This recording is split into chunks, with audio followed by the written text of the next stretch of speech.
বাপরে বাপ! কালকে আমি জাস্ট একটা পোস্ট করেছিলাম যে, ১ম বার কারো দেখে ফুল পাওয়ার বিষয়টা বা এই অনুভূতিটা আলাদা এই সেই। আমি মেনশন করিনি বা আমি বলিনি যে আমি কার থেকে পাইছি বা কে দিছে। এটা আমি ইচ্ছাকৃতই করছি।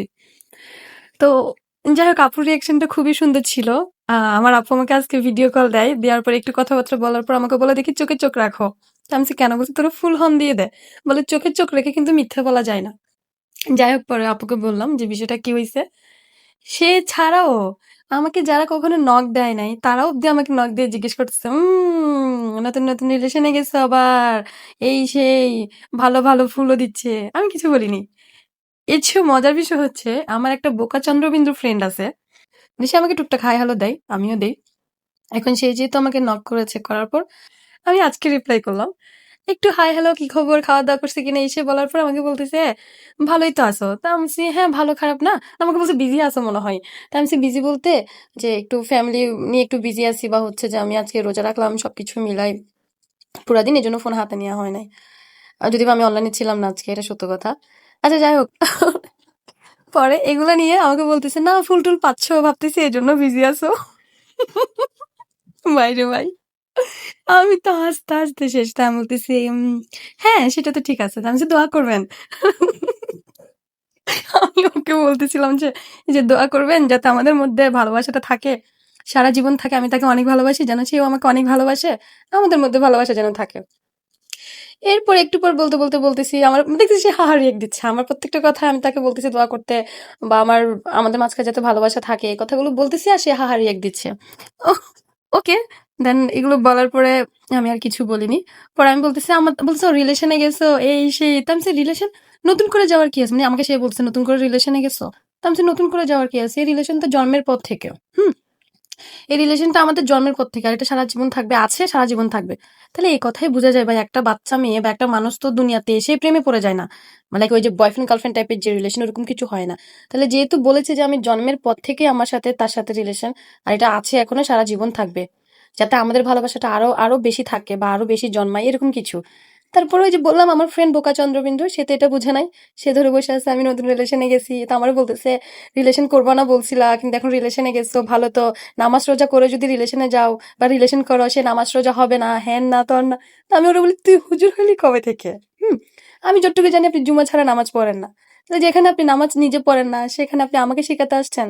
তো বল, না কারণ তুমি তো জানো যে নামাজ রোজা করলে, না প্রেম করলে নামাজ রোজা হয় না। তখন তাকে একটা কথা বললাম যে, আমাদের ইসলামটা খুবই সুন্দর, খুবই সুন্দর। আসলে এটাকে আমরা আমরা গোলাই ফেলি। আমরা যদি ঠিক মতো চলতে যাই, আমরা প্রত্যেকটা মানুষ, দেখা যাচ্ছে অনেক ইজি বিষয়টা। যাই হোক, আমি ওকে বুঝে বলতে পারতেছি না, ভিডিও অনেক মানে ভয়েস ওভার অনেক বড় হয়ে যাচ্ছে।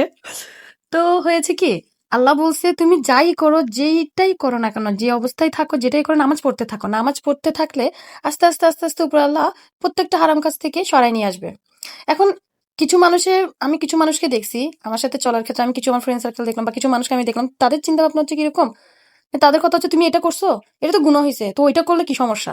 ভাই এখন আমার কথা হচ্ছে, আমি একটা গুনার কাজ করছি বিধায় আমি আরেকটা করতে থাকবো? আমি যতটুকু পারবো নিজেকে সংশোধন করলেই তো হয়। এখন আমি একটা গুনার কাজ করতেছি বিধায় আমি আরেকটা করবো, কারণ আমি যে এখন একটা তো করতেছি, তাই আমি আরেকটা করবো, সমস্যা কি? এটা তো হয়ে গেছে গুনাহ, এখন এটা হয়েছে বিধায় আরো কয়েকটা হবে, মানে এটা কেন? যাই হোক, এটা নিয়ে আমার অনেকজনের সাথে অনেক ফাইট লাগে, এগুলো আর কি। তো কথা হচ্ছে এটাই বন্ধু, আমি জানি আপনি আমার ভিডিওতে তো দেখবেন, আর বিশেষ করে এই ভিডিওটা একমাত্র আপনার জন্যই করা হচ্ছে, বোকা চন্দ্রবিন্দু। নামাজ রোজা যেটাই করি পারফেক্টলি হয়তো আমি করতেছি না বা করতে পারতেছি না, সেটা একমাত্র উপর আল্লাহ দেখার বিষয়। আরেকটা কথা, আমরা অনেক মানুষ আছি, যদি কেউ নামাজ পড়ে, সে আরেকটা কিছু করে, ও নামাজ দোয়া পড়তেছে, পড়ো এটা করতেছে, তো নামাজ দোয়া কি হবে? এটা কিন্তু অনেক বড় গুনাহ। কার নামাজ হচ্ছে কিনা, কার রোজা হচ্ছে কিনা, কার ইবাদত হচ্ছে কিনা, সেটা একমাত্র আল্লাহ দেখার বিষয়, আপনার না। আপনি আপনারটা করে যান, বা আপনি মানুষকে ভালোভাবে বুঝাইতে পারবেন। এমন ভাবে বুঝান যে, হ্যাঁ তুমি এটা করছো, নিজেকে আরো বেশি সংশোধন করো, তবে এটা আপনার মধ্যে আছে কিনা সেটা দেখতে হবে। আপনি দুনিয়াদারি লাফাঙ্গাগিরি করে বেড়াই, আপনি কাউকে বুঝাইতে পারবেন না। ঠিক আছে? যাই হোক, আল্লাহ সবাইকে বোঝার তৌফিক দান করুক, আমাদের সবাইকে বোঝার তৌফিক দান করুক, যাতে আমরা সবাই বুঝতে পারি, আমাদের সবাইকে একটু রহমত দান করুক। তো এটাই হচ্ছে কথা। এটা আসলে এই কথাটা সবার জন্য, শুধু আমার বোকা চন্দ্রবিন্দু ফ্রেন্ডের জন্য না।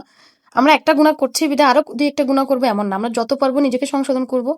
আর হচ্ছে, নামাজ রোজাটা অবশ্যই থাকবে, এটা সবার থাকা উচিত।